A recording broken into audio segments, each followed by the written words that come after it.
ನಾಳೆ ಸ್ಪೀಕರ್ ಚುನಾವಣೆಯನ್ನು ನಾವು ಬಹಿಷ್ಕರಿಸ್ತೀವಿ. ವಿಧಾನಸೌಧದಲ್ಲಿ ಪ್ರತಿಪಕ್ಷ ನಾಯಕ ಆರ್ ಅಶೋಕ್ ಅವರು ಹೇಳಿದ್ದಾರೆ. ನಾಳೆ ನಡೆಯುವಂತ ಸ್ಪೀಕರ್ ಚುನಾವಣೆ ಆಲ್ರೆಡಿ GS ಪಾಟೀಲ್ ಅವರು ನಾಮಿನೇಷನ್ ಅನ್ನು ಫೈಲ್ ಮಾಡಿದ್ದಾರೆ ವೀಕ್ಷಕರೇ, ಕಾಂಗ್ರೆಸ್ ಇಂದ. ಸೊ ನಾಳೆ ನಡೆಯುವಂತ ಚುನಾವಣೆಯನ್ನು ನಾವು ಬಹಿಷ್ಕಾರ ಮಾಡ್ತೀವಿ. ನಮ್ಮ ಹೋರಾಟ ಸ್ಪೀಕರ್ ವಿರುದ್ಧ ಅಲ್ಲ, ಕಾಂಗ್ರೆಸ್ ಲೆಟರ್ ವಿರುದ್ಧ. ಕಾಂಗ್ರೆಸ್ ಸಾಂವಿಧಾನಿಕ ಸ್ಪೀಕರ್ ಪೀಠಕ್ಕೆ ಅಗೌರವವನ್ನು ತೋರಿದೆ. ಸ್ಪೀಕರ್ ಪೀಠಕ್ಕೆ ಏನು ಗೌರವ ಕೊಡಬೇಕು ಅದನ್ನು ನಾವು ಕೊಡ್ತೀವಿ. ಕಾಂಗ್ರೆಸ್ ವಿರುದ್ಧ ಕಿಡಿಕಾರಿದ್ದಾರೆ ಪ್ರತಿಪಕ್ಷ ನಾಯಕ ಆರ್ ಅಶೋಕ್ ಅವರು.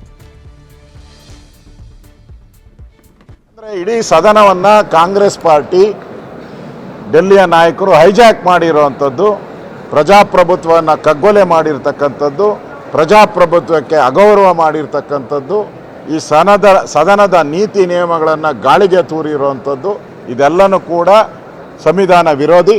ಇದನ್ನು ವಿರೋಧಿಸಿ ನಾವು ಸಭಾಧ್ಯಕ್ಷರ ಚುನಾವಣೆಯನ್ನು ನಾವು ಬಹಿಷ್ಕಾರ ಮಾಡ್ತಾ ಇದ್ದೀರಿ. ಇದು ಡೆಮಾಕ್ರಸಿ ಅಲ್ಲ, ಪ್ರಜಾಪ್ರಭುತ್ವದ ಮೌಲ್ಯಗಳಿಗೆ ಅಪಚಾರ ಮಾಡಿರೋದ್ರಿಂದ ನಾವು ನಾಳೆ ನಡೆಯುವಂಥ ಸಭಾಧ್ಯಕ್ಷರ ಚುನಾವಣೆಯನ್ನು ಪ್ರಕ್ರಿಯೆಯನ್ನು ಬಹಿಷ್ಕಾರ ಮಾಡ್ತಾ ಇದ್ದೀರಿ.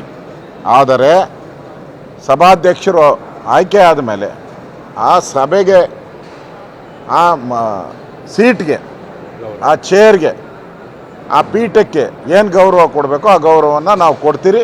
ಅದರಲ್ಲಿ ನಾವು ಭಾಗಿಯಾಗ್ತೀರಿ. ಚುನಾವಣೆಯಲ್ಲಿ ಭಾಗಿಯಾಗಲ್ಲ ನಾವು. ಅಂದರೆ ಇಡೀ